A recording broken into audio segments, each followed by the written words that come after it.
ফ্যাসিস্টদের পুনর্বাসনের শামিল।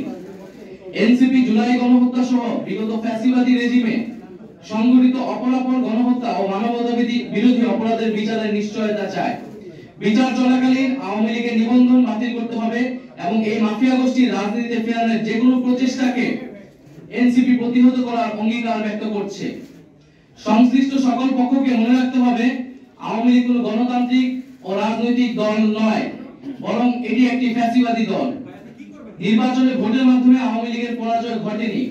দল হিসেবে আওয়ামী লীগ সাংগঠনিক সিদ্ধান্তের মাধ্যমে বাংলাদেশে গণহত্যা চালিয়েছে, যার ফলশ্রুতিতে বাংলাদেশের ইতিহাসে নজিরবিহীন ছাত্র জনতার অভ্যুত্থানের মাধ্যমে আওয়ামী লীগ ফ্যাসিবাদী রেজিম বাংলাদেশ থেকে উৎখাত হয়েছে।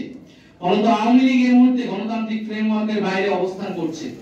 বিচার অনিষ্পন্ন রেখে আওয়ামী লীগকে নির্বাচনে অংশগ্রহণ করতে দেওয়ার যে কোনো ধরনের আলোচনা ও প্রস্তাব এনসিপি দৃঢ়তার সাথে প্রত্যাখ্যান করে।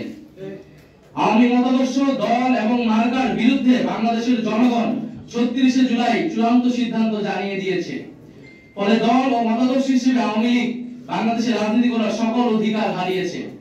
গণহত্যা ও মানবতা বিরোধী অপরাধের দায়ে আওয়ামী লীগের বিচার চলাকালীন আওয়ামী লীগ এবং ফ্যাসিবাদের সকল সহযোগী ব্যক্তি ও সংগঠনের রাজনৈতিক কার্যক্রমকে নিষিদ্ধ ঘোষণা করতে হবে।